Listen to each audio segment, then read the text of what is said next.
meeting to order. Emergency, the building may be evacuated. You'll be required to evacuate the building by the rear entrance and gather in the breezeway between the library and art gallery buildings. This is a council designated emergency muster point. Under no circumstance is anyone permitted to re-enter the building until the all clear has been given and the area is deemed safe by authorised personnel.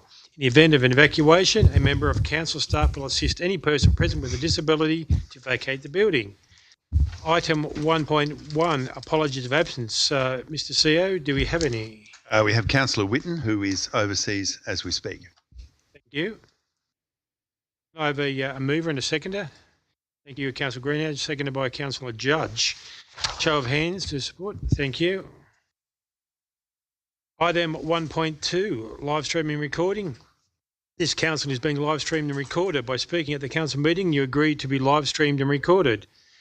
Or that if and when you speak at the council meeting, that you ensure that you are respectful to others and use appropriate language at all times. Orange City Council accepts no liability for any defamatory or offensive remarks or gestures made during the course of the council meeting. A recording of the council meeting will be made for administrative purposes. Acknowledgement of country. I would now like to ask Councillor Ruddy to conduct the acknowledgement of country. Yes, thank you. I'd like to begin by acknowledging the traditional custodians of the land on which we gather tonight, the Wiradjuri people. I pay my respects to elders, past and present, and extend that respect to all Aboriginal and Torres Strait Islander people here with us today.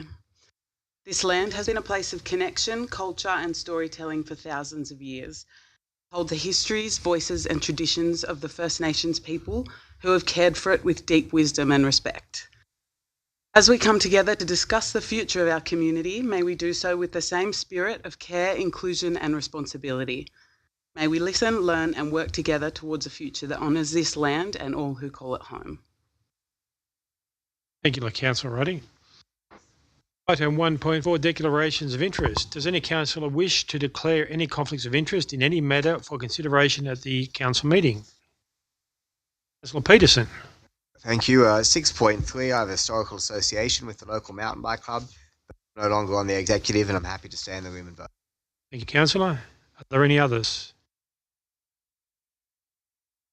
Okay, we'll go into open prayer, and we welcome Bernadette from the Shalman House of Prayer to lead the council into prayer. Thank you, Bernadette. Thank you. Gracious God, we come to you tonight asking for your guidance, wisdom and support as we begin this meeting. Lighten our egos, help us to engage in meaningful discussion. May we work for the betterment of the Orange community and put our personal agendas aside. Help us to listen attentively to one another with open hearts and minds. Through Christ our Lord. Amen. Thank you. Thank you very much.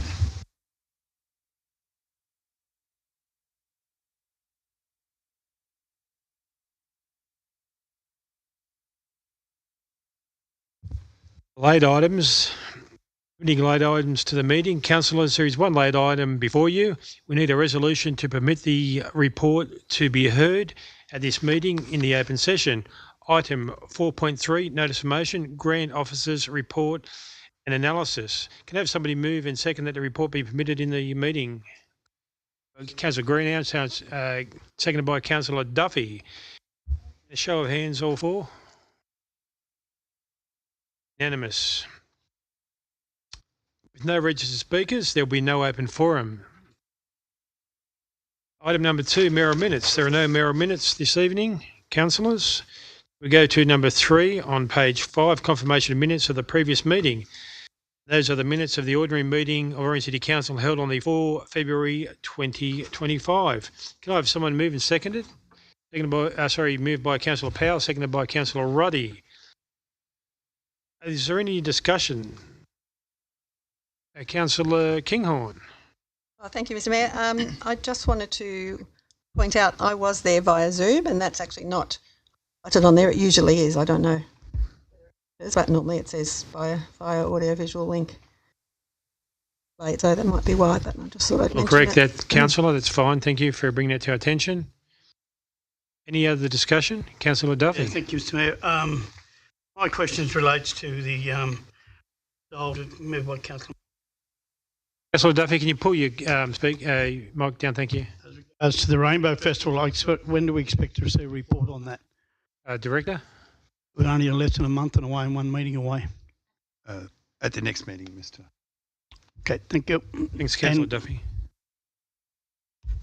Any other discussion? Being none, I'll put the motion. A show of hands for. Unanimous.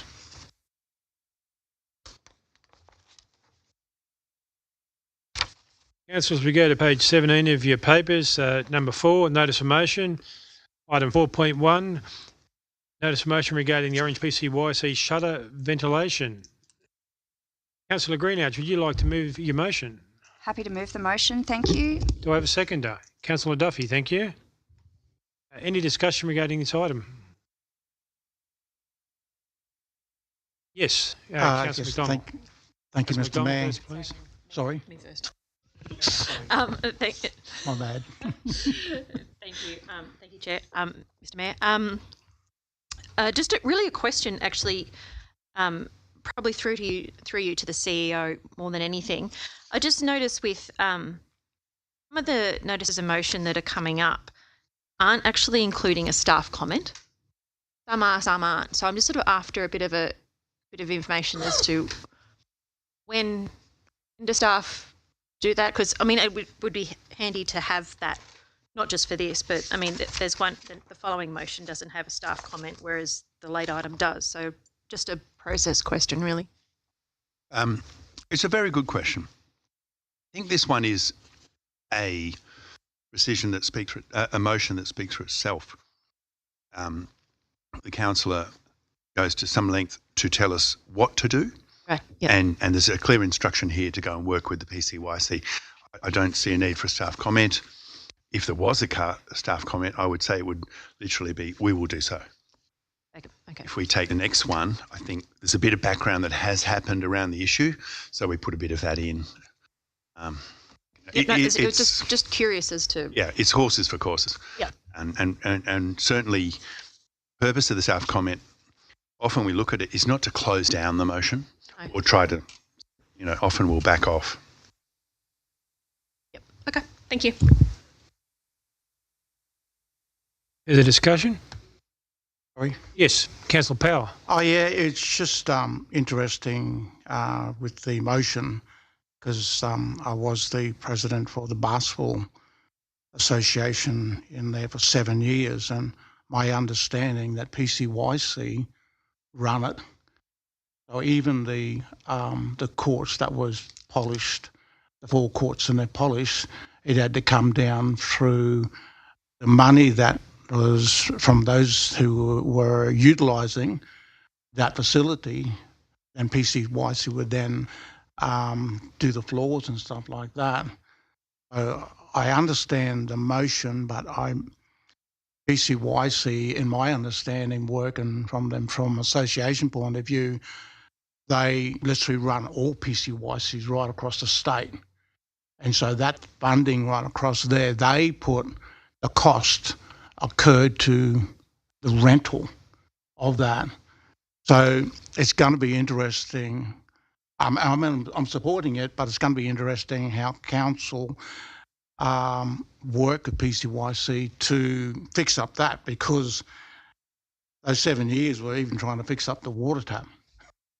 And it become very, very challenging in relation to that. And that's the bubbler from the second door down. So I support the motion, there's no question about it, but I'm just saying that it may be a bit of a challenge for council to even get those shutters, because I remember a lot of the basketballers that played in the winter wanted those shutters closed, and we tried every which way to try and get the PCYC to fix them up. We even approached council. Council said, no, it's PCYC. That's just more of a commentary, so. Thank you. And many moons ago, I was a branch programmer at the PCYC as a police officer, and I recall that all the funds which went into PCYC went to a central account in Sydney. It wasn't held at a branch level here in Orange. So any money which is raised doesn't go back into this local PCY, so it goes into a central account in Sydney, and I don't know whether that's changed, but my understanding is it is still the same. So it'll be interesting to see those discussions which council does have PCYC.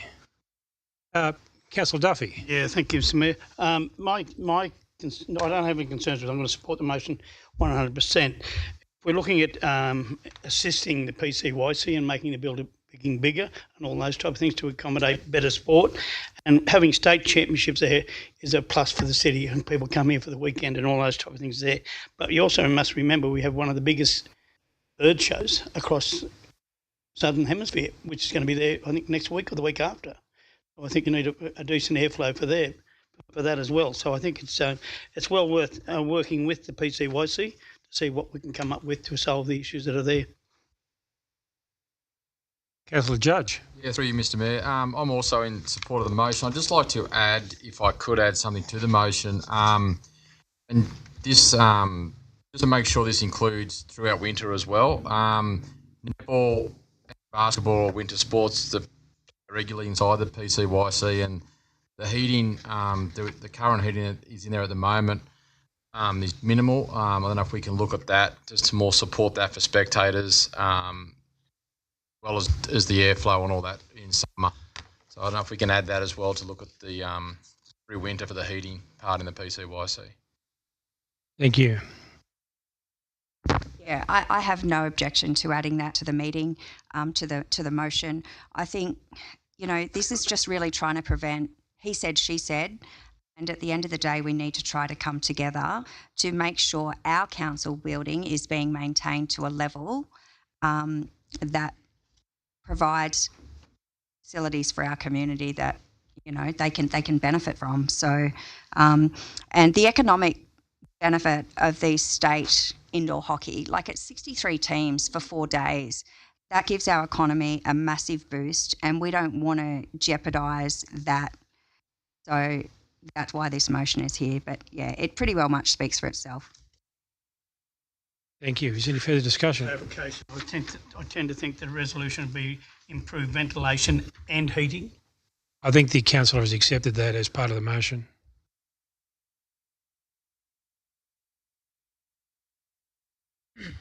Any further discussion?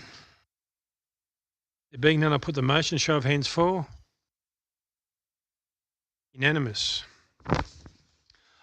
Item 4.2, notice of motion, indoor play space for Orange. Councillor Ruddy, would you like to move your motion? Happy to second. Seconded by Councillor McDonald. Any discussion regarding this item? Councillor Greenhouse. I'm fully in support of this motion. I know some of the work Director Maunder has already done on costings and so forth previously. I don't know what the solution is, but there's a clear need from our community, and I don't know what path we take to try and solve this, whether it's, looking at grant opportunities and combining with, a program with the schools where, some of the kids can do part of their in-school hospitality training on the barista side, the cafe side, and, perhaps some of them that are doing childcare could assist with the childcare side of it. I'm not sure if that's an option, but, we're just trying to throw everything on the table and try and brainstorm an idea where we can deliver what our community is asking for. Thank you, Mr Mayor. Thank you, Councillor. Is there any further discussion? Yes, Councillor Ruddy. Yeah, so a lot of what I want to say is pretty much outlined in there, but I just want to reiterate that we've been hearing calls from the community about a dedicated indoor play space, somewhere where people can bring their kids, rain, hail or shine. We do get all 4 seasons quite strongly here in Orange, so even in summertime it can be a bit hard to take your little kids out. What this is calling for is a place that's inclusive, stimulating and accessible. So it's what's really important that it's accessible for children of all abilities.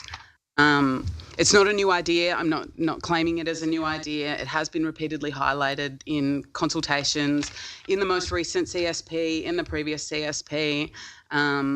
It's talked about constantly on social media. We see it. Discussions.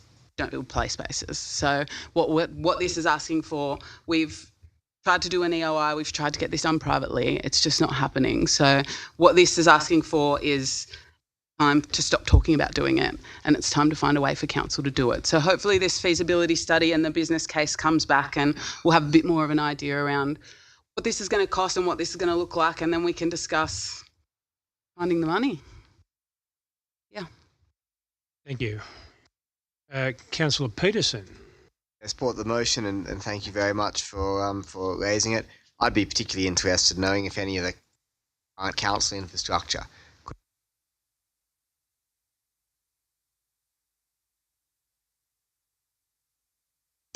Or that'll form part of the report. Yes, Councillor Kinghorn. Thank you, Mr. Mayor. Yeah, just a couple of points. One, talk about this a lot for little kids, but it's something that could incorporate activities for older kids as be better, because when they, just there's not a lot of places that kids can go. They can go to the pool or they can go to the movies, skate parks, but there aren't really a lot of places where they. So this would help with that as well. There was a person, CEO is aware of this person who's been trying to develop a facility for some years and has been got her business plan all ready to go. She just hasn't got anywhere to put it. That's been difficult. She's been waiting for some suitable land. So if this could be done in conjunction with continuing negotiations with her, that would be good as well. Still keen. Thank you. Councillor Duffy. Thank you, Mr. Mayor. I'm going to support the resolution too, but I just have concerns about dot point 3 as regards to prioritised. I think it should be in the priority mix, because we may have other projects that probably come ahead this one, what the case may be, but I think it should be in the actual mix. Soon. I'll just go to the CEO to give a definition of between prioritised and.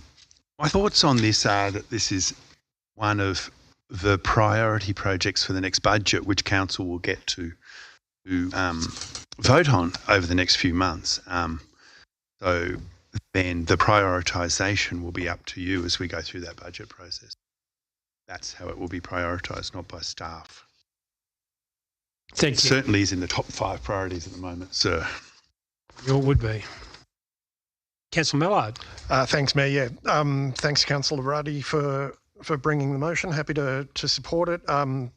Said my piece pretty much on the report we had last time. Like, we obviously gave some things a go and explored things and had some temporary options available over the last few years. But yeah, as I said, I think it's time for us to get creative, explore some different options, because the need definitely hasn't gone away and it isn't going to. And yeah, I agree that having it be an inclusive and all abilities facility is really important as well. Thanks. Thank you. I just make a comment that if council could contact Central West Mums and Bubs to get an input or some feedback with regards to what they see we could do in this space, because I know that Councillor Ruddy does have a heavy involvement in that space with that organisation, and I'm sure that they could contribute some real positive feedback as to what they would like to see as far as community consultation is concerned. Thank you. Any further discussion? There being none, I'll put the motion. A show of hands for. Unanimous. Councillors, late item number 4.3, that's Grant Officer's Report and Analysis. Councillor Greenhalgh, would you like to move the motion? Happy to move the motion. Thank you, Mr. Thank you. Do we Mayor. have a seconder? Councillor Duffy. Any discussion, councillors, on this item? Councillor Peterson.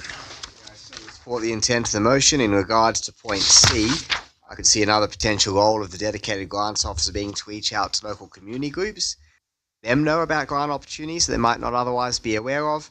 We'd also need to consider the cost of another hire, though, as part of the fee. Thank you. Councillor Kinghorn. Well, thank you, Mr. Mayor. Have we previously had a grants officer?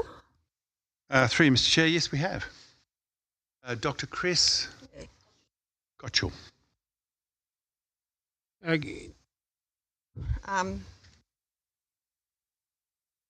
She came to the end of her contract and we did not renew. She was a wonderful grants officer. And she was quite helpful with juggling with navigating that process as well. So She went to the Department of Education, I think. Just clarify something, Mr. CEO. Although we don't have a designated grant officer, my understanding that we have a number of staff who are qualified to write grant applications. Absolutely, Mr. Mayor. At the moment, we've got over on my right here the director, Scott Maunder, who just wrote the detailed grant application, for example, that got the $15 million for the sports precinct, and you'll see a lot of the engineering departments write grant applications for sport funding and the like. So it's done now by the officers within those divisions. We're rather spoiled. We've got a lot of staff. Smaller councils out west particularly really struggle with. But we're spoilt for choice in terms of number of staff. But we'll come back, follow the instruction if it's passed for this one, and Just to clarify then, so is it my understanding that if we were to follow this motion, that's clear in my mind, Yep. our staff would be assisting, as relevant directors would be assisting a grant officer to prepare those applications? No, I'm reading this as information is required around grants and how we write them and how other councils do it.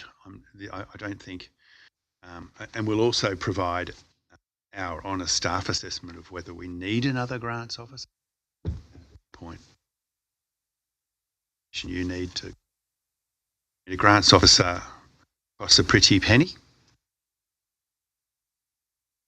In a grant, more often than not, with staff time in the grant, and that's half the trouble. So you don't get your money back. Staff time, get the project, you don't get admin time. Thank you. Councillor Greenouch. Yeah, so just to clarify, that's exactly the sentiment of the motion. It's not saying we should put on a grants officer. It's saying to remain financially sustainable. It's more imperative now than ever to ensure we're securing every available funding opportunity to reduce our reliance on ratepayers' money. And there's a clear need in our community. Phil Donato last year had a grant writing function where he had over 50 attendees, and he is running another one on the 9th of April at the Orange X Services Club, which I'm sure for all the volunteers that are in sporting clubs and stuff, any assistance at all we can get with writing grants to better our community has to be a positive. So this grant, like this motion, is more about just where do we sit amongst others. And I have had a conversation with one of the directors about this, and they're actually excited to just find out how well we're actually doing. This could come back that we're absolutely smashing other councils and our staff are doing a fantastic job. This is not at all about saying our staff are doing a horrible job. It's more about ensuring that our staff are equipped with the adequate time to make sure they have the time to write these grants, so it's really just coming back with a report to make sure we're being efficient. Thank you, Pat. I'm always mindful of commenting on other councils and when I don't know what their circumstances are, but I take your point very much. Any further discussion? There being none, can I have a show of hands? Thank you. Any against? No? Unanimous. Carried.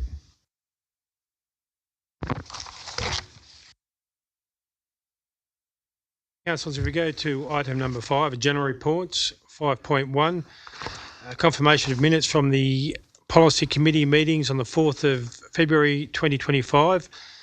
We have a look at page 20. There is a recommendation. Can I have somebody move and second the item? Happy to move, Mayor. Councillor McDonald, seconded by Councillor Peterson. Any discussion? Councillor McDonald. Thank you, Mayor. Just a follow-up thing on my question, the question taken on notice. I haven't heard anything back, and I do note that Director Greenham was away at that meeting, but I've since raised this with him anyway. The question about Kite Street from Lord's Place to Peasley, timeframe for resurfacing. Giving you a nudge. Thank you. Yes, Councillor Mallard. Thanks, Mayor. A question on process here that I'll put to you, and you might redirect as you see fit. On page 24 in our papers, which is the Planning and Development Committee minutes, there's a matter arising, and the issue is it's not the accuracy. I'm not disputing the accuracy of the minutes. It's the accuracy of the facts in the information. It says Councillor Duffy noted that solar farms were not permitted within 10 kilometres of an urban area. This was a matter arising, so it wasn't something we'd had the papers and information to get across beforehand. But I just wanted to note that's not, in fact, accurate. I think what Councillor Duffy may be thinking of is were provisions added into the infrastructure SEP, which is by the previous government, which has now been replaced by the Transport and Infrastructure SEP, that put conditions requiring that before development consent is granted for solar or wind electricity generating works in close to regional cities, that they have to assess additional issues like that it's located to avoid significant conflict with existing or approved residential or commercial uses, and that it's unlikely to have a significant adverse impact on the regional city's capacity for growth or scenic quality and landscape character. So we've got a minute here that has a fact that's wrong. I'm not sure what the process is to address that. So is that a statement of clarification or a question? Well, I was providing the background to ask the question about what is the appropriate process to address Thank you. I'll go to the CEO for a comment. You're seeking Mr. Hodges, I think, to come back and clarify that issue in writing to all councillors by email, if we could this week. That we're going to deal with that, if that's okay, Councillor. Yep. You happy with that, Councillor? Thank you. Thank you. Further discussion? My comment was regarding actually if something's in the pipeline, it should be taken as a consideration by the government on the day in the planning matters. That's all my concern was. Thank you, Councillor Duffy. Any further discussion? There being none, I'll put the motion. A show of hands for. Unanimous. Just as a point of clarification, I've been as regards to the policy committee meetings, I've been inundated. Is this a matter arising or? Sorry? Is this a matter arising or? It's a matter arising from that because, as I said, we didn't have all the meetings here at all, but I've been inundated with people coming from with our caravan park and the new caravan park that's been going to be closed totally, and we're going to have a few people at the moment who are going to be homeless. I know a couple of them have been relocated, but there are some issues there, and I'm just wondering what council can do as to help solve the issues of those people who are struggling. We might take that into close if you don't mind, Mr. Mayor. Some sensitivities around that. Hey, Councillor Duffy, can we talk to you in closed about that? Thank you very much. Okay, any further discussion, councillors? There being none, I put the motion. A show of hands for. Unanimous.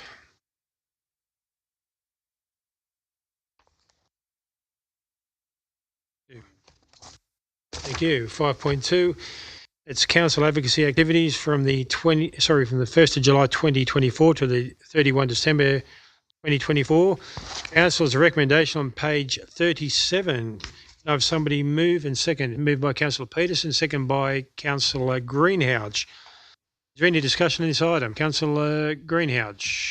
Thank you, Mr. Mayor. I'd just like to thank the council staff for all the work they've put into providing this report.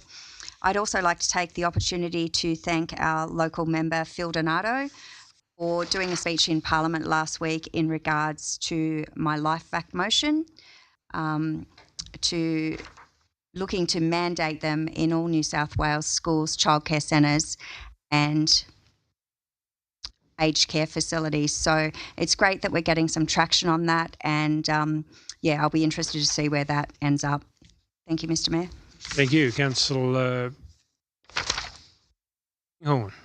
Well, thank you, Mr. Mayor. Just page 40, just a couple of things. Chrissy McBain and Michael McCormack. The action is the Minister's Office to be thanks. The media release to issue. That doesn't make sense to me. They're both the same, those two. So I think that should be something that. Second thing is on page 42. The data for energy options, Executive Officer liaise with the AMO in regards to accurate costing data for energy sources such as solar, batteries and wind power. We have been quite conscious of electricity prices and trying to save money on that, and we've done a lot with solar and stuff to do that. But I'm just curious about how's that going? Have we got the data and how are we using it?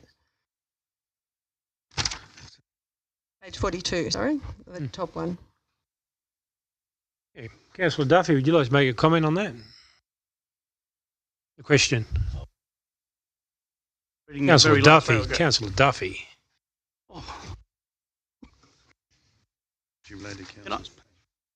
Page 41, 42. It was your portfolio, Councillor.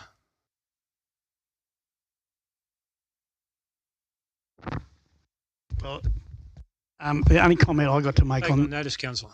Yeah, the only comment I've got to make on that is that the current government, with the federal government, are estimating that the cost of the wind and the solar power and all these type of things is around about $105 billion. An independent study has said it's going to be about $600 and something billion. Now, I'm not too sure of any of the figures. No one can give you actual exact figures.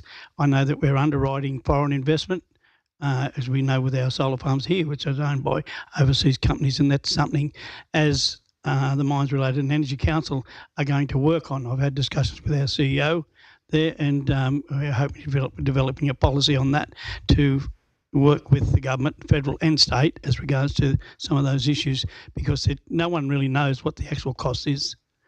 No one knows what the cost is. That's all I've got to say on the matter.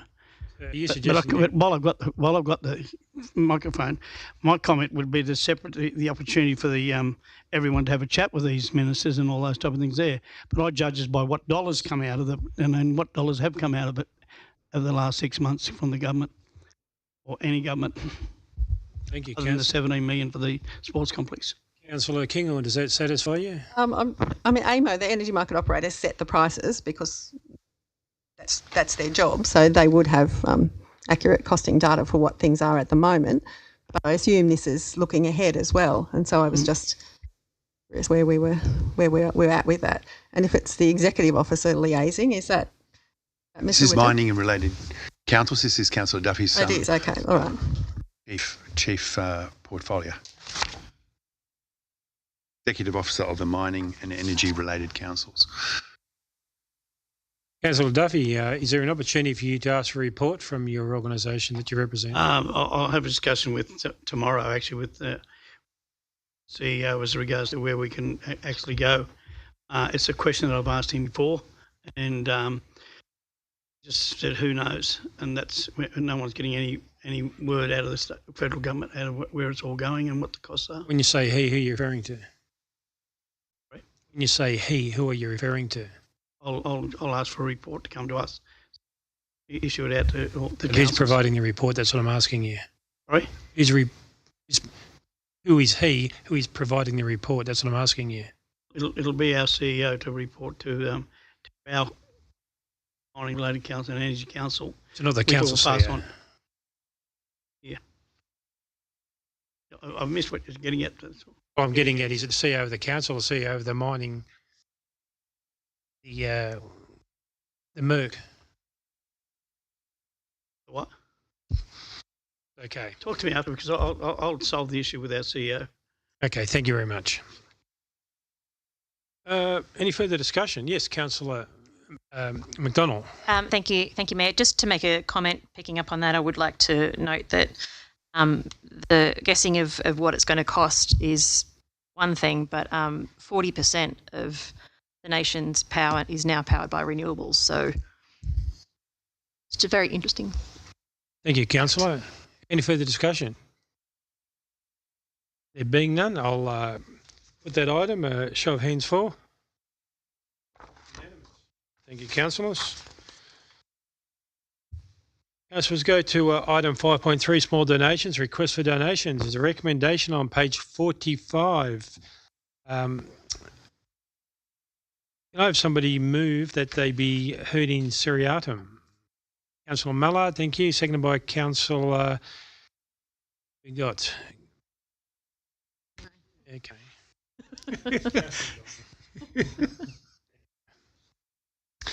Any discussion? There being none, we'll hear them. Got a list there.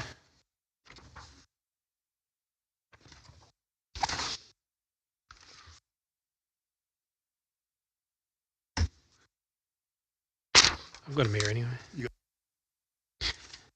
Okay. The number one, councillors, is to donate $2,500 to the Orange Radio Control Club to help meet the cost of on-road events. Any discussion regarding that item? There being none, I'll put it. Show of hands for. Oh, sorry, I thought we had a mover and a seconder. That was for seriatim. So, sorry, can I have a mover? Thank you, Councillor Greenhalgh. Thank you, Councillor Peterson. Show of hands for. Unanimous. Number two, councillors, to donate $342.50 to the RSPCA Orange Supporters Group to pay for the hire fee for the use of the Naylor Pavilion for the event. I'll move that. Birchwood, councillor. Moved by Councillor Mallard, seconded by Councillor Judge. Any discussion? Yes, Councillor Mallard. Just quickly to say we've talked already in this term about the animal crisis that we've got in town. I think this is a really good event. Happy that the RSPCA are going ahead with it, and thank them and their supporters group for putting the effort into this. This is another one. You know, we're basically just covering a few $100 for the cost of the Naylor Pavilion. I do sort of wonder if we could have an expedited process to not have these need to have people have to fill out an application for what's obviously a social, an event of social benefit. So I do wonder if maybe we can look at a way to delegate that. But yeah, I'm very happy to support it and encourage people to take advantage of it. We know council runs our own desexing program, but this some desexing vouchers and getting microchips into animals so that hopefully we can reunite more if they do end up at the pound is really important. Thanks. Thank you. Any further discussion? Be none, I'll put the motion. Show of hands for. Unanimous. Councillors, we'll move now to item 5.4, Quarterly Budget Review and Progress Report for quarter number 2 of 24-25. There's a recommendation on page 55. Can I have somebody move the recommendation? Councillor Kinghorn. Thank you. Seconder? Duffy. Any discussion, councillors? Yes. Sorry. Thank you, Councillor Kinghorn. Mr Mayor, I've just got a question about, so page 60 and 61, we talk about the outstanding rates currently being 19.34%.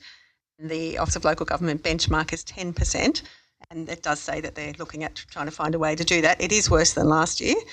Benchmark 10%, but considering the cost of living crisis, do we have any information about what the current realistic benchmark should be? I mean, I know everyone's aiming for 10, but in the real world at the moment, does anyone know what's actually going on overall? They must have some.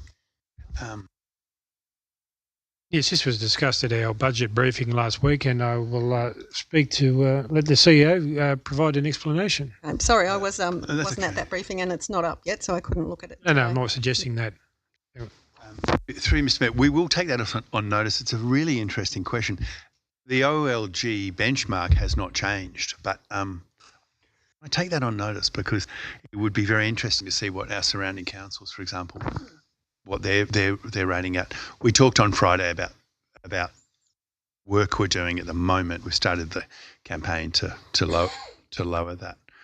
We've got our CFO here tonight, who's, if you wouldn't mind, John, about to answer other questions. I'll ask John to come up. Take that one on notice, though. Thank you. Thank you, Mr. Mayor. And just to further that point, anecdotally, I don't think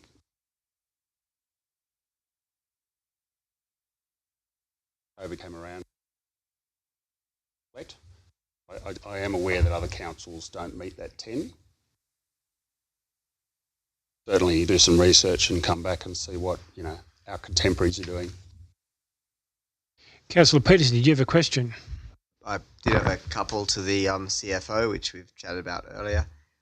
The first one was page 58, just regarding the CFO comment that the unrestricted cash has reduced $5 million. I was hoping you put the figure in context, what was the figure before and what it is now, and your thoughts about the trend change. Yeah, thank you, Councillor Peterson. Essentially, if you go to, I think it's page 5 of the document, you'll see a table there. That might be the best way to quickly look at it. We had a cash restriction balance of with all the funds of 245 million at when we prepared the initial budget. That was then adjusted through Q1, and then we're proposing a further adjustment now of actually 4.2. So it's not 5. My apologies, should have been 4.2. So that's the first issue there. Look, it's a quite a complex calculation and certainly computation around restricted cash, made up of effectively your total free cash minus what's been legislatively restricted, and then internally restricted after that, leaving a balance left. So that has, you're right, it has gone down. I think it was 8 million in 2023, and I think it might have been 5, I think, in 2024. So good question. Where is it going now? Look, it's trending. It moves around. There are a lot of pieces to the picture. So a lot of that will come down to what's internally allocated, and that's a function of being able to adopt it in the budget at the beginning of when the operational plan is adopted, and then each quarter you can also make any adjustments by. If you do, you have to take things out to put things back in. That's essentially it, and that's where that budgeting process, and I hope we got to emphasise that last Friday was about really, well, there are options there, but it just does mean that you've got to sort of reprioritise what you're doing in terms of what we've allocated and put aside for now. So look, most of that, the reasons behind that are complex, many and complex, but from what I can glean, most of that has been, we've made some adjustments post the audit. The audit came through in Q2, was completed. Those adjustments have been put through and they've affected both grants, revenue, and then income in advance, so sort of the balance sheet as well. But those variations, we can take it on notice and try and get some more information around that. But effectively, they have increased the cash restriction by about 4.2 mil. It is quite complex because there's so many different moving parts to it, but I can certainly get some more information if you'd like. Thank you. And the only other question I had was on page 65 or 4 of the budget review statement. In terms of borrowing costs, about $1.5 million in borrowing costs, and you at the budget briefing how a little bit of that was external, but a lot was internal, hopefully. Is the majority of that $1.5 million money that we're just paying to ourselves, or is a lot of that going out to a bank? Through you, Mr. Mayor, that the 1.5 is what's budgeted. We've actually spent a whole lot less than that so far, as at Q2. It's mostly for the operational funding here. In terms of capital costs, which is where you're coming to, which is the internal loan, that actually hasn't, in the Q2 period, that actually hasn't come into effect. So there's actually none in terms of internal interest to the planetarium and the conservatorium. So if that answers your question, so the 1.5 of that, there's about 650,000, which is budgeted to kick in for the 2025 financial year, and that will be largely the internal loans. So basically from the water and sewer loans, lending money to the general fund. So, year on year, you've probably got about 780K if you want that. But certainly for the 6 month, the estimate was going to be about 650. So far, it hasn't taken effect. It may take effect. It's the case of the cash flow and when we need to actually draw on it. So it just sits there until we need to draw on it, and the interest will start calculating. Thank you, Councillor Duffy. Yes, thank you, Mr. Mayor. I haven't any questions for the director at all. My thoughts are just to carry on from what Councillor Kinghorn said. I asked a question in the briefing as regards to could we have a breakdown of what the actual money is from? Is it from business or is it ratepayers, individual ratepayers? That was my question there. But my other question revolves to, in December we reduced the cost of an event by $20,000, and we've got another event coming up on Anzac Day with the banners. And I think I was contacted and they said, look, we don't have any money for that. We have a failure in a grant application, but we have another grant in. But in saying that, we've got $20,000 which we could play with, and we could put $10,000 out towards the banners to go through. I think it's probably a very important event. I think I might be able to clarify. I spoke to the CEO about that today, and the banners will be supplied for Anzac Day. So are you referring to something different? To those banners, yeah, that we put up last year. Yeah, they're going to bring the ones that we're going to put up again. Right? Those up again? Yeah. Not new ones, but the same ones will put up again. Same banners, no. There's the same ones will go up again. Correct. Clarify that. We have 240 diggers who lost their lives in the Second World War and the First World War and Vietnam. All that. But the idea was to promote all of them where we actually could. And I think to put them up, the same ones up again, is a bit of an insult to those others who were expecting in line. And I agree. I think my understanding of the original resolution was that they will be to expand on each year. We were going to put, I'm not sure how many discussions need to be had with the RSL. Okay, let's be quick. All right, we'll have a look at that straight away, but I agree with you, Councillor Duffy. That was my understanding, but apologies, we'll be quick. Thank you very much. Yes, Councillor McDonald, sorry. Thank you, Mayor.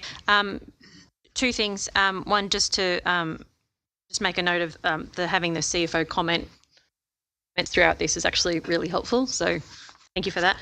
And secondly, understanding regarding those banners is that it's not actually budgeted for as an ongoing thing each year, but I'm happy for clarification on that at a later point. I'm going to have to take it on notice, and Yeah, we'll have a meeting with that's staff what I mean. tomorrow, and Yep. we'll work it out tomorrow. Thank you. We'll come back to council. Thank you. Any further questions? Thank you, Mr. CFO. Okay, there being no further discussion, I will, the motion, can I have a show of hands for? Unanimous.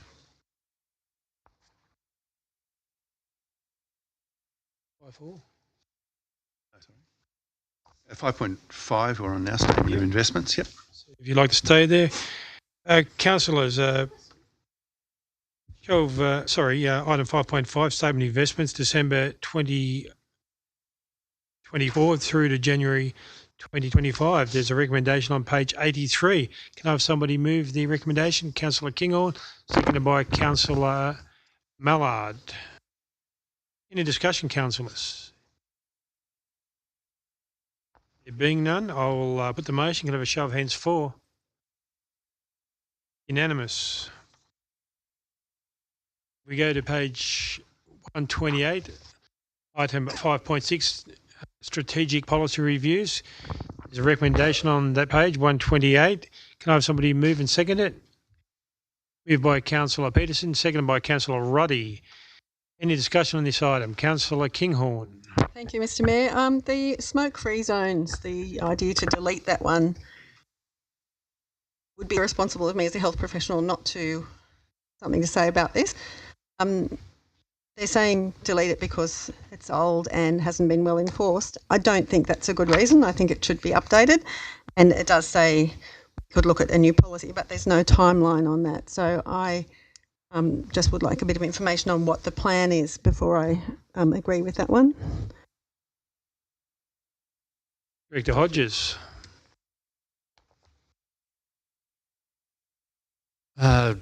Thinking on my feet there, Councillor, through you, Mr. Mayor.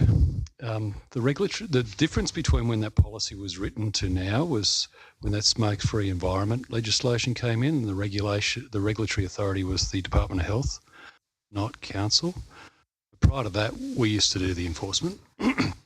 When the department came in, it changed the game. So it would be, I can take a bit of it on notice, but I'd suggest that's actually the answer is saying it's because the regulatory authority is not us anymore. So I'll take that part on notice if you like and come back to you on it, but I'm pretty sure that was the answer.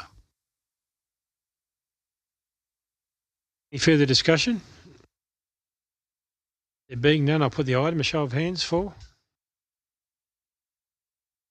Unanimous. Item 5.7, Strategic Policy Reviews, Post-Exhibition. Councillors, page 225, there is a recommendation. Can I have somebody move and second the recommendation? Moved by Councillor McDonald, seconded by Councillor Power. Any discussion? Councillor McDonald. I would just like to say that it's nice to add a positive thing of adding compliments and complaints rather than just complaint management. So encourage the compliments, everybody. Thank you, Councillor. Is there any further discussion? Being none, I'll put the motion. A show of hands for. Unanimous. Item 5.8, Council-related strategic policy reviews, post-exhibition. Councillors, page 286, there is a recommendation. Can I have somebody move the recommendation? Happy to move. Moved by Councillor Mallard, seconded by Councillor McDonald. Any discussion? Councillor McDonald. Thank you, Mayor. I'd actually like to propose a change to ST03, the Council of Payment of Expenses and Provision of Facilities. Now, bear with me.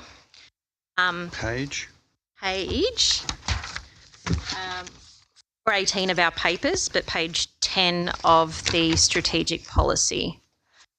So specifically 6.43, the special requirement and care expenses. What expenses, sorry? Special requirement and carer expenses. Thank you. 418. Yep. Of your, yep. There was firstly a correction because you're using the wrong principle. Using principal, not principal carer. So just a grammatical thing there. But I would like to, on 6.46, I would like to actually change that maximum. And I know money is tight, but this is just a reimbursement. So it's not actually, so this is basically about allowing councillors who are the principal LE carer to claim back expenses for childcare if they have to attend a meeting and can't arrange other opportunities. Now, it's been at $500 an annum for, I would suggest, well over a decade.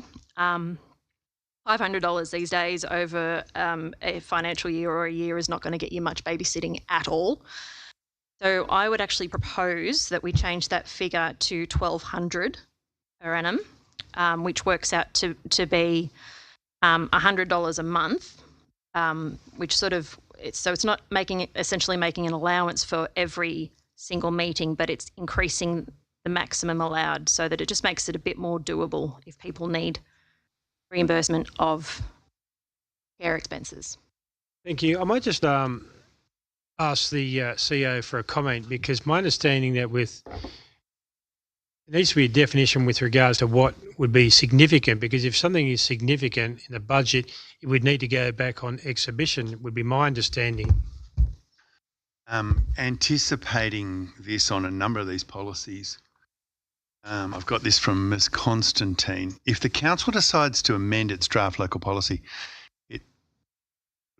or if the council is of the opinion that the amendments are not substantial, it may adopt the amended draft local policy without public exhibition. So it's the council, in considering this or any of these policies, you have to also decide whether substantial or not.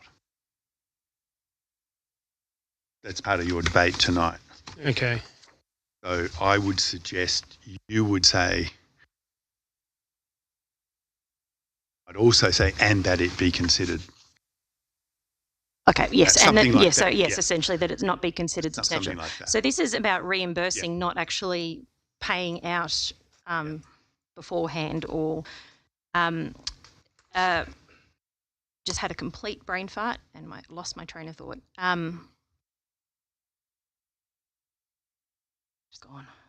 Actually, that's what I was going to do. I was going to ask through you, Mayor, whether the director could let us know how often it's actually been claimed in the last couple of terms of council. Thank you. Sorry, brain disappeared for a while. Through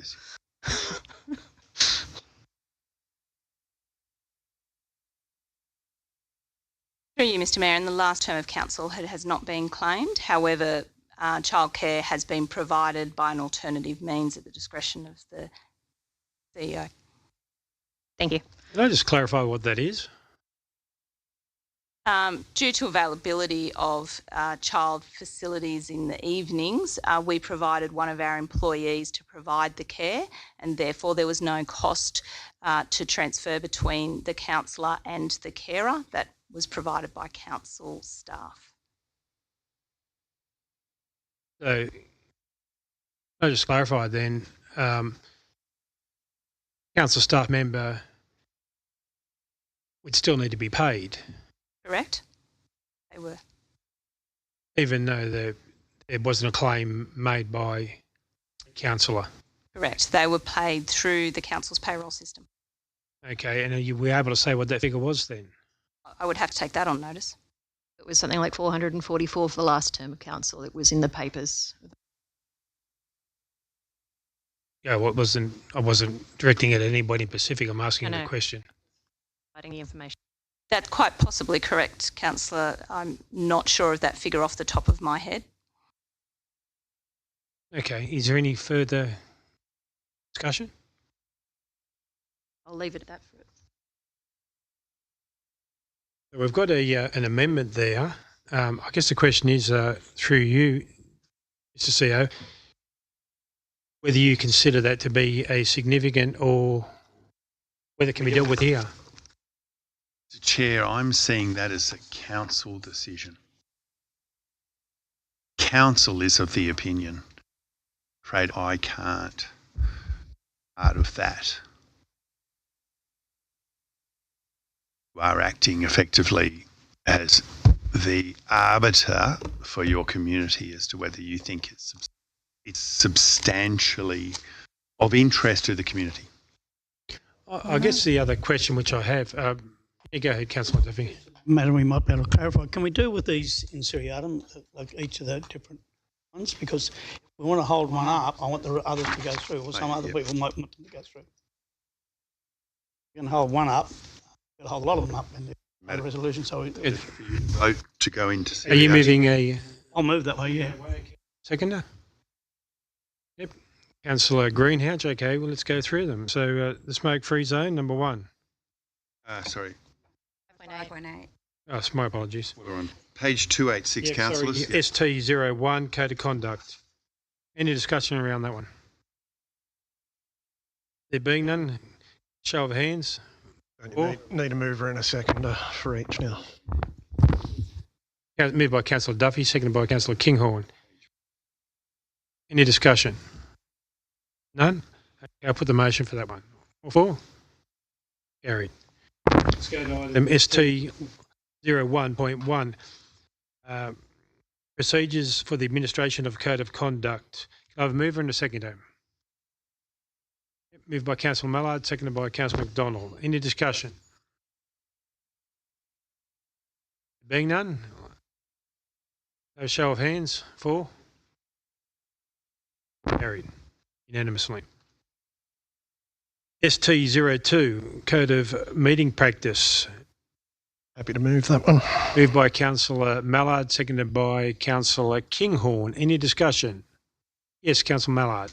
Thanks, Mayor. Just wanted to thank the staff for the comments about the issues I'd raised in my submission. I'm pleased that they had already been looking at some of those issues, and glad we're seeing some revisions that tidy things up a bit and that also modernise our modes of address a little. Thank you. Thank you, Councillor Kinghorn. Thank you, Mr. Mayor. So I'm also on page 287 talking about the modes of address. I just want to point out that sometimes being called Mr. or Mrs. or whatever, sometimes people don't find that disrespectful, and I know some people do, and that can be very complicated. I'm just wondering whether, if Councillor Miletto is offended by me calling him Mr. Mayor, or whether he could actually say, this is what I prefer, like on an individual basis, because I don't think people really mind what they call people, and if you could call somebody chair or whatever without using those other terms and that makes it easier for people, well, that's fine. But I just...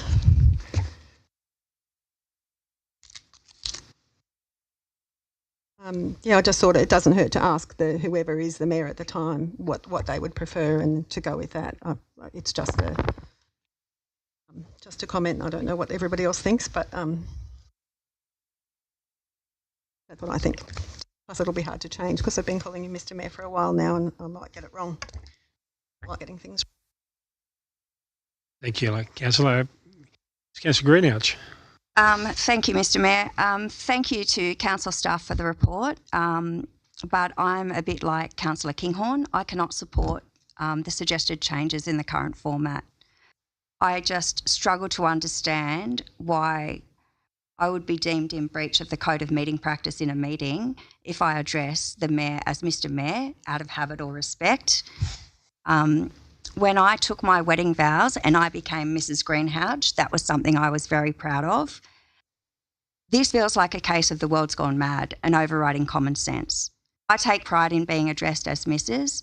and believe everyone should have the right to be referred to by the title they prefer, like Councillor Kinghorn has suggested. Removing these traditional forms of address doesn't promote inclusivity, it erases choice. Yes. Any further? Yes, Councillor Duffy. Yes, thank you, Mr. Mayor. I've got to agree with Councillor Kinghorn and Councillor Greenhalgh on this. When I was a former mayor, I didn't worry me at all by being called Mr. Mayor or Mr. Deputy Mayor or whatever the case may be. But as councillors, we're always called councillors, irrespective of any other name, as what it was, as in Councillor Greenhalgh or Councillor Peterson, whatever, when we addressed each other in the chamber, which was the normal way. But I looked for the letter. Said we received a letter in the thing, and I looked through the redactions, and that letter's not there. I wonder, can we be provided with that? I'm quite happy to defer this one until the next meeting.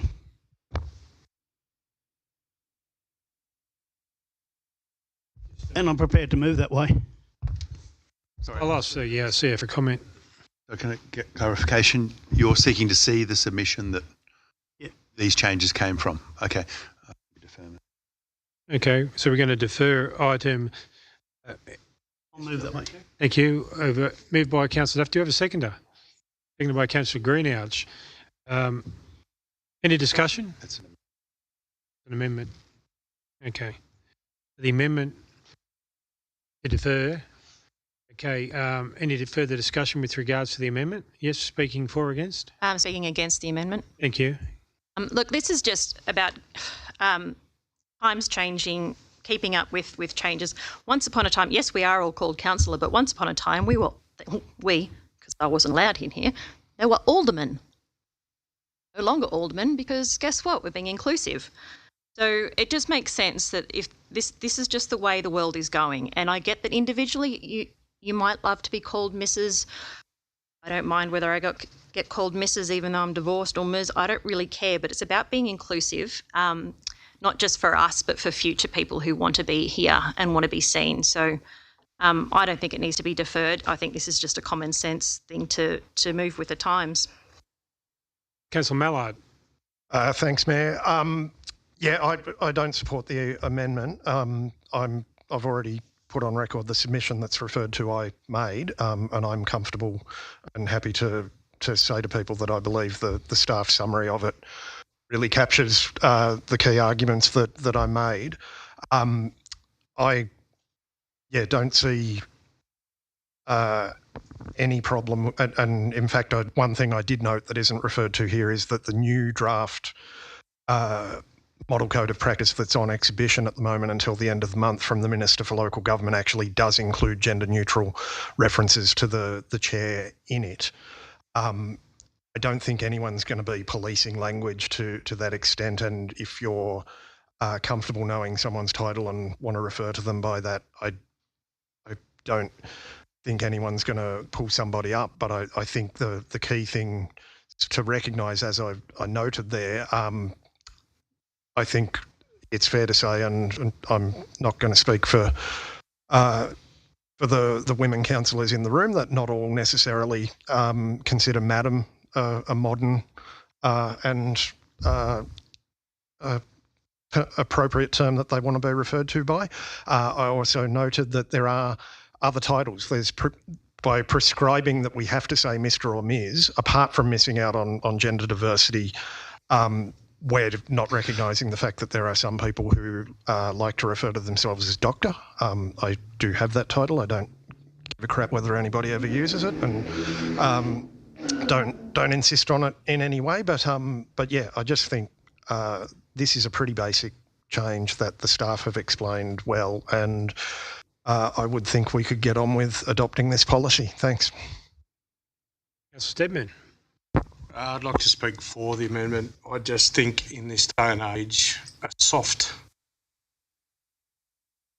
nudge in the right direction needs to be taken as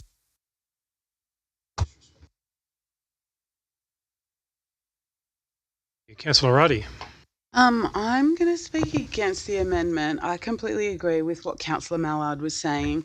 I don't think that anybody's looking to push out code of conducts for somebody who makes a mistake. But I don't understand, and I'm going to agree with Councillor Kinghorn as well, in that we can have those conversations and we can ask what people want to be referred as without having something that says that that's how, you know, Mr. and Mrs. I don't want to be Miss, like, for me, Councillor Ruddy is more important to me than being Miss or Mrs. Or I think that by removing this and opening up those conversations means that everyone can just be referred to in their preferred way without taking anything away from anybody or throwing around code of conducts for silly things, which I don't think that's the point of this. Yeah. Greenouch. I'm going to speak for the amendment. Look, I'm not against change. I actually feel offended that we, the minority, are being dictated to how we should be addressed in this chamber. We're all grown adults. I spoke to a couple of principals. I spoke to a couple of teachers. They're not being referred to as Teacher Smith or Teacher Matthew. They're being addressed as Mr. Smith, Mr. Matthew. The principal is being addressed by Mr. or Mrs. You know, I think it's up to us individually how we raise our children and how they address people. I understand this isn't for everyone, but yeah, I just can't support it. I'm sorry. Any further discussion? Okay, I'll put the amendment. Those in favour?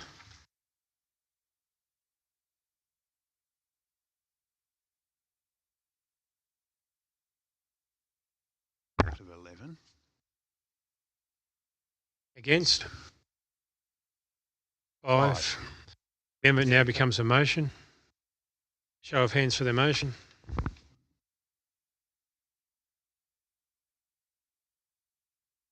Eight 4. Show against. How do we have 8-4 when there's one away? 8-3. Thank you. So well, that doesn't make sense because. No, it was 4. It was definitely 4 against. It's definitely 4 against. Thank you very much. Can I just show hands again who are against, please? Thank you. Sorry, Mr. Mayor.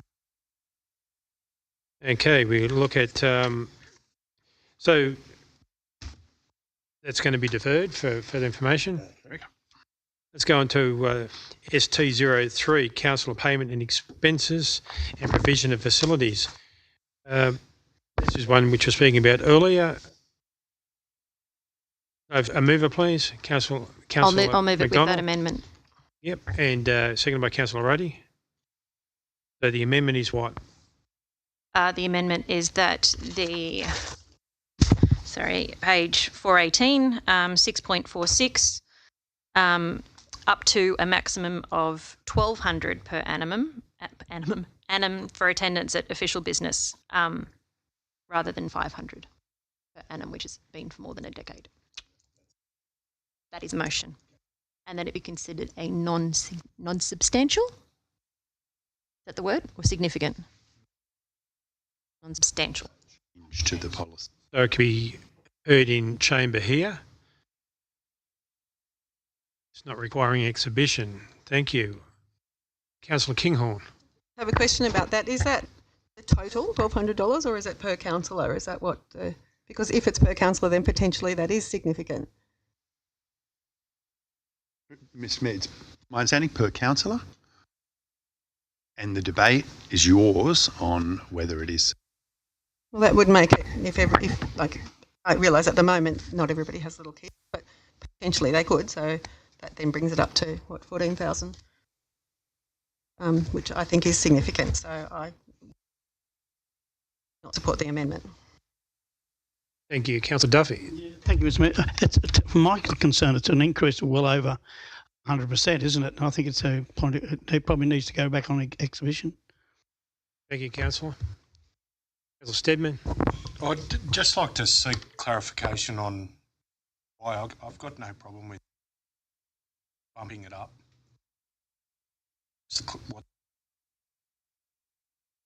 Might ask the Director to have a comment. Director Sharp.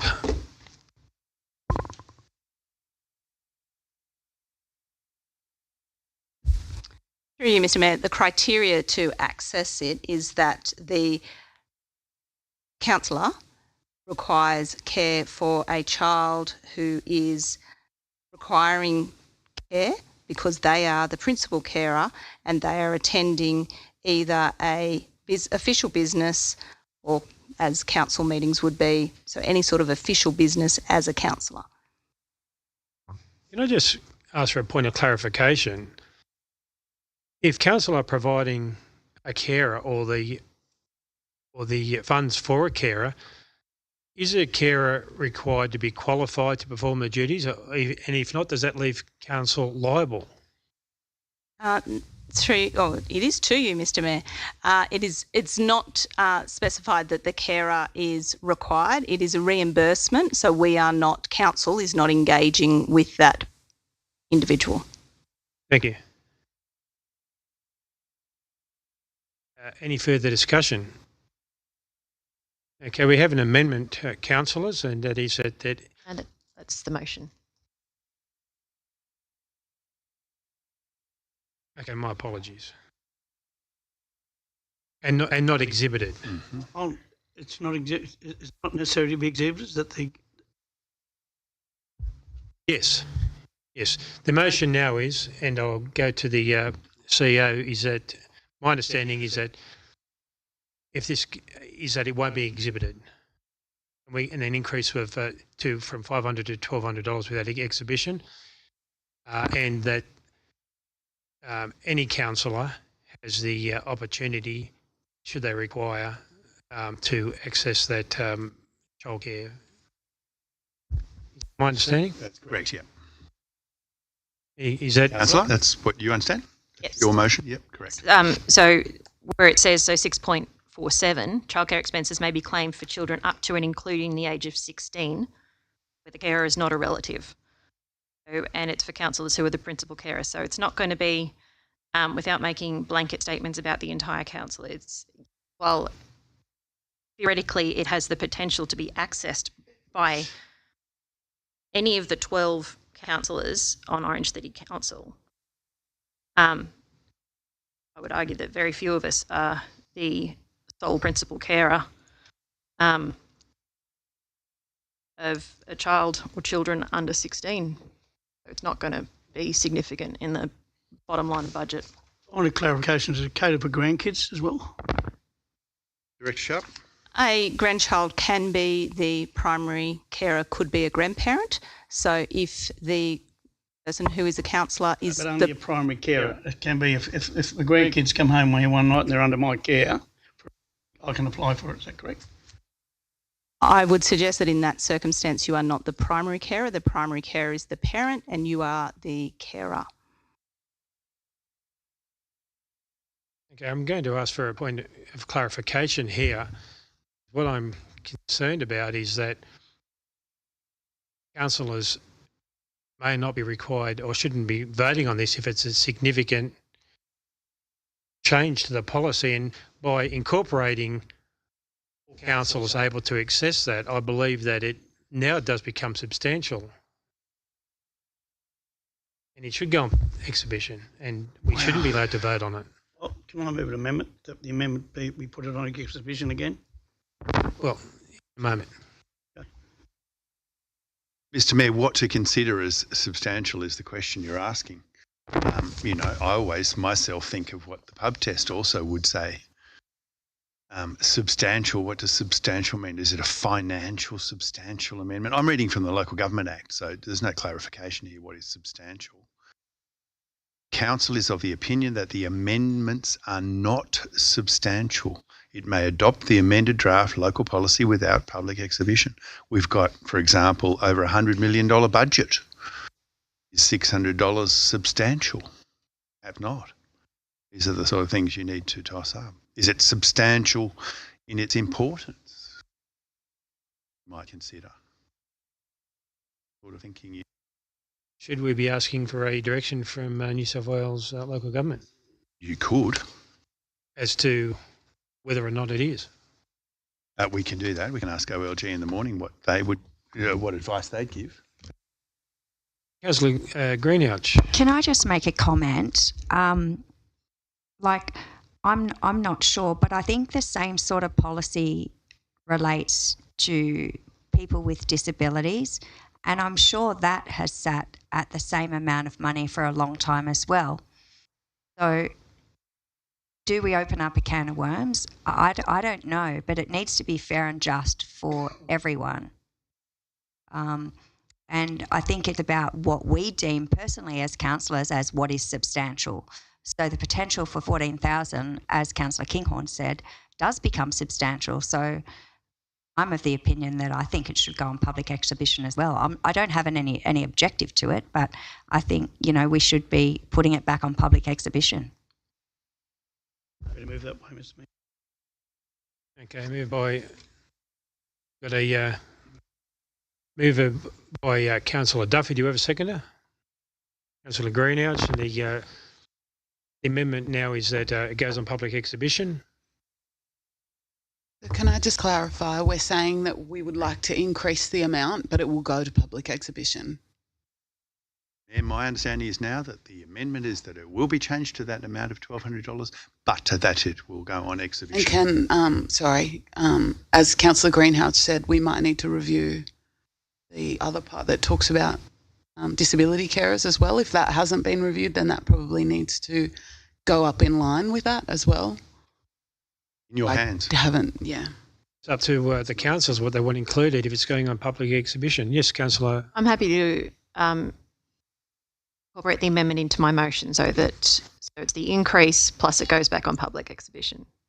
We don't need to worry about whoever seconded was happy. Sorry, Councillor Ruddy, are you happy to? Mr. CEO, are you able to comment on that? I'm sure I saw it in there somewhere that the disability allowance as well. Could we take that on notice and come back to us? Does the director want to have a crack at this?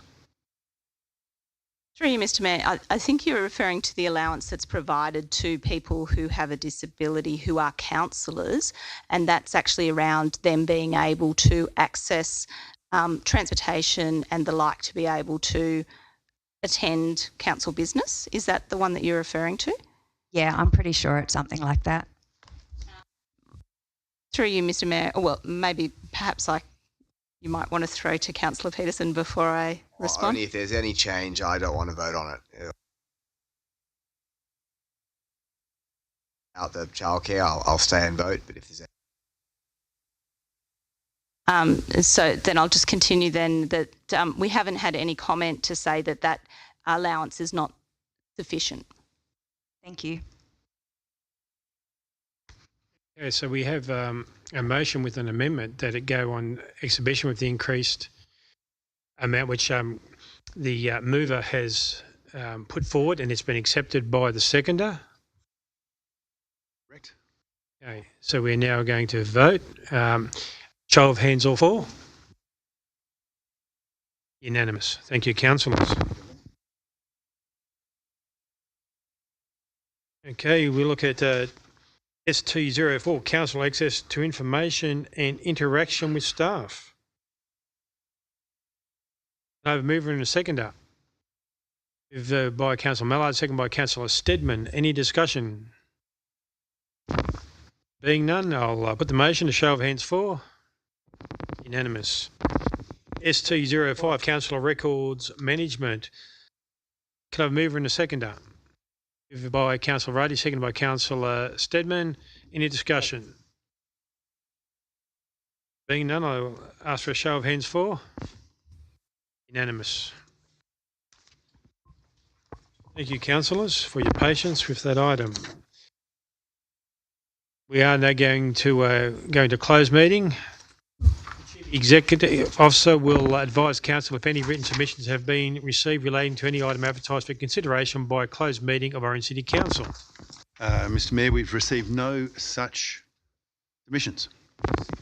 In accordance with the Local Government Act 1993 and the Local Government General Regulation 2021, in the opinion of the Chief Executive Officer, the following business is of a kind as referred to in Section 10A, open brackets 2, close brackets, of the Act, and should be dealt with in a confidential session of council meeting closed to the press and the public.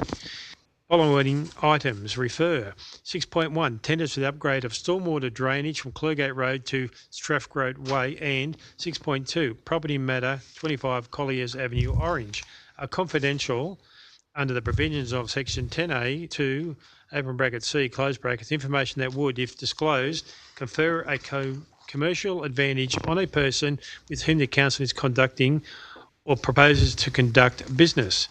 6.3, proposed lease Lake Canobolas Reserve to Orange Mountain Bike Club, are classified confidential under provisions of Section 10A, open brackets, close brackets 2, D1, commercial information of a confidential nature that would, if disclosed, prejudice the commercial position of the person who supplied it.